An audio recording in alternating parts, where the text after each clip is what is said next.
God bless everybody.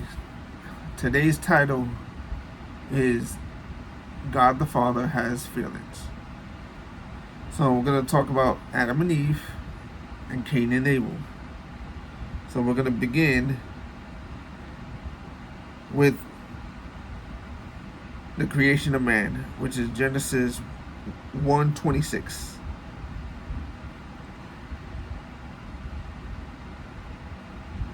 Then God said, "Let us make man in our image, according to our likeness. Let them have dominion over the fish of the sea, and of the birds of the air, and over the cattle, and over all the earth, and every creeping thing that creeps on the earth." So God created man in his own image, and in the image of God he created him, male and female. He created them. Then God blessed them, and God said to them, "Be fruitful and multiply, fill the earth and subdue it, have dominion over the fish of the sea, over the birds of the air, and over every living thing that moves on the earth."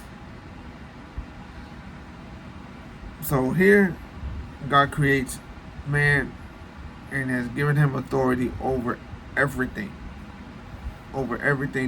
that's created. In verse 29, he goes, "And God said, I have given you every herb that yields seed, which is on the face of all the earth, and every tree whose fruit yields seed. To you it shall be food. Also to every beast of the earth, to every bird of the air, and to everything that creeps on the earth, in which there is life, I have given every green herb for food." And it was so. Then God saw everything that he had made, and indeed it was very good. So the evening and the morning were the sixth day. So he created everything in 6 days. And he put the man in charge of everything. So then God has this garden that he created. And then in chapter 2, verse 15, it says that the Lord God took the man and put him in the garden of Eden, and to tend and keep it. The Lord God commanded the man, saying, "Of every tree of the garden you may freely eat, but of the tree of knowledge of good and evil, and you shall not eat, for in the day that you eat of it, you shall surely die." Here we see God's love. He creates this world with beautiful animals, beautiful trees, fruit, food, you name it, everything is available. He takes the man that he created, puts him in the garden, and warns him, you can have everything you want, except for the tree of knowledge of good and evil. You can have everything you want, except for that tree. That's the only thing you're not allowed to have. So, moving on, we're going to go into verse 18 of chapter 2, Genesis. "And the Lord God said, It is not good that man shall be alone. I will make him a helper comparable to him. Out of the ground the Lord God formed every beast of the field and every bird of the air, and brought them to Adam to see what he called them. And whatever Adam called them, each living creature, that was its name." So Adam gave names to all the cattle, to all the birds of the air, and to every beast on the field. But for Adam there was not one found a helper comparable to him.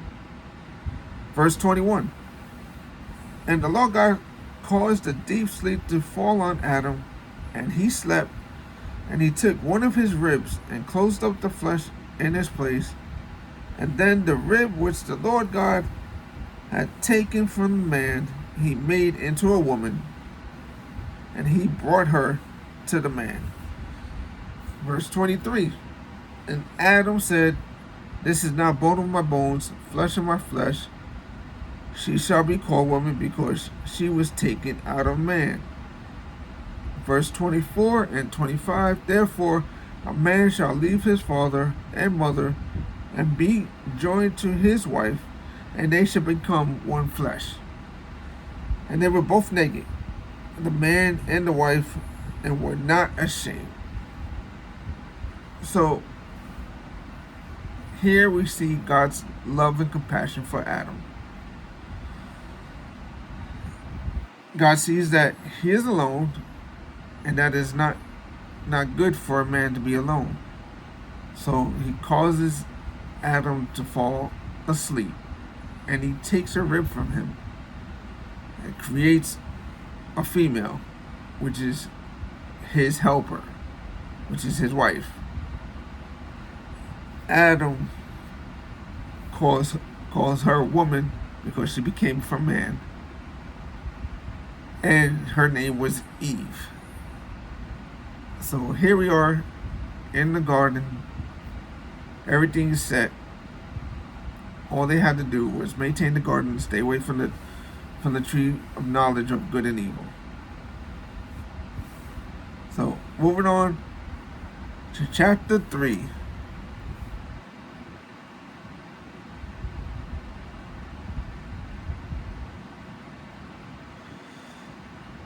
I'm just going to read chapter 3 to you. It's just easier to do that. So, now the serpent was more cunning than any beast of the field, which the Lord had made. And he said to the woman, has God indeed said, you shall not eat of every tree of the garden? And the woman said to the serpent, we may eat the fruit of the trees of the garden, but of the fruit of the tree which is in the midst of the garden, God has said, you shall not eat of it, nor shall you touch it, lest you die. So here the woman interacts with the serpent being Satan, is already doing his works and confusing people. She tells him, we can have everything in this garden except for the tree of knowledge of good and evil. Then the serpent says to the woman, you shall not surely die, for God knows that in the day you eat of it, your eyes will be open, and you will be like God, knowing good and evil. So the woman saw that the tree was good for food, that it was pleasant to the eyes, and a tree desirable to make one wise. She took of it fruit and ate. She also gave it to her husband with her, and he ate. Then the eyes of both of them were open, and they knew that they were naked, and they sewed fig leaves together. They sewed fig leaves together and made themselves coverings. So this is where they go against God. She eats of the fruit and then gives it to Adam to eat, and then he eats as well. So both of their eyes were open. They realized that they were naked, and they are now ashamed. Whereas before, they knew they were naked, but they were not ashamed. So they take some fig leaves and they sew them together to cover their body. So moving forward, verse 9. Then the Lord called to Adam and said to him, where are you? So he said, I heard your voice in the garden, and I was afraid because I was naked, and I hid myself. And he said, who told you that you were naked? Have you eaten from the tree of which I commanded you that you should not eat? And then the man said, the woman whom you gave to me to be with me, she gave me of the tree, and I ate. And the Lord God said to the woman, what is this you have done? The woman said, the serpent deceived me, and I ate. So the Lord said to the serpent, because you have done this, you are cursed more than all the cattle, and more than every beast of the field. On your belly you shall go, and you shall eat dust all the days of the rest of your life. And I will put enmity between you and the woman, and between your seed and her seed. He shall bruise your head, and you shall bruise his heel. To the woman, he says, I will greatly multiply your sorrow and your conception. In pain you shall bring forth children. Your desire shall be for your husband, and he shall rule over you. Then on to Adam, he says, before you have heeded the voice of your wife, and have eaten from the tree of which I commanded you, saying, you shall not eat of it. Cursed is the ground for your sake, and toil you shall eat of it all the days of your life. Both thorns and thistles it shall bring forth for you, and you shall eat the herb of the field. In the sweat of your face you shall eat bread, till you return to the ground, for out of it you were taken, for dust you are, and to dust you shall return. All right, so now we're seeing God's anger. He places the curse on the serpent, who is now without legs. He goes to the woman, and because of what she did, she's going to experience childbirth pains. And she now is under her husband. And to Adam, when she gets cursed more than, I would say cursed more than Eve, because God cursed the ground that he was on. It said he would be with thorns and thistles shall breathe forth for him. It said, in the sweat of your face you shall eat bread until you return to the ground, for out of it you were taken, for dust you are, and to dust you shall return. So now we are condemned to die, us as human beings. Before he did those things, before he ate of the tree, there was no death sentence for anybody. We were made to live forever. But because he disobeyed God, he brought sin into the world. So now we have where we're gonna die at some point, and it's because of what Adam did. So here's we witness God's love for the entire universe, God's love for man, and we also witness his anger when man went against him. So now we're going to go into chapter 4, where we're going to talk about Cain and Abel, which is the children of Adam and Eve. So, beginning at verse 3, and in the process of time, it came to pass that Cain brought an offering of the fruit of the ground to the Lord. Abel also brought of the firstborn of his flock. He also brought an offering of the fruit. And it was also it was the firstborn of his flock and of their fat. And the Lord respected Abel and his offering, but he did not respect Cain and his offering. Cain was very angry, and his conscience fell. Moving on to verse 6. So the Lord said to Cain, "Why are you angry? Why has your conscience fallen? If you do well, you will not be accepted. Will you not be accepted? And if you do not do well, sin lies at the door, and its desire for you, but you should rule over it."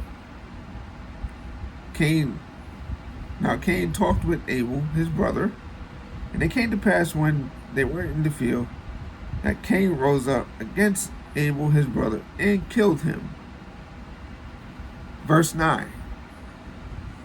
The Lord said to Cain, "Where is Abel, your brother?" He said, "I do not know. Am I my brother's keeper?"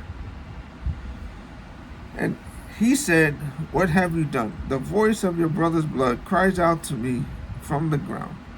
So now you are cursed from the earth, which has opened its mouth and received your brother's blood from your hand.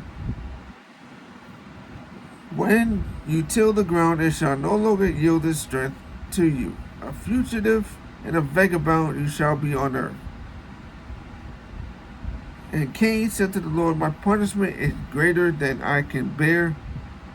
Surely you have driven me out this day from the face of the ground. I shall be hidden from your face. I shall be a fugitive and a vagabond on the earth. And it will happen that anyone who finds me will kill me." And the Lord said to him, "Therefore, whoever kills Cain, vengeance shall be taken on him sevenfold." And the Lord set a mark on Cain, lest anyone finding him should kill him. So here we have two brothers, Cain and Abel. Cain had some issues, probably mentally. He was very jealous. He was very upset because God accepted Abel's offering but not his. So he kills his brother. God goes to him and asks him, "What did you do to your brother? Where is he?" Cain responds, "Am I my brother's keeper? I don't know where he's at."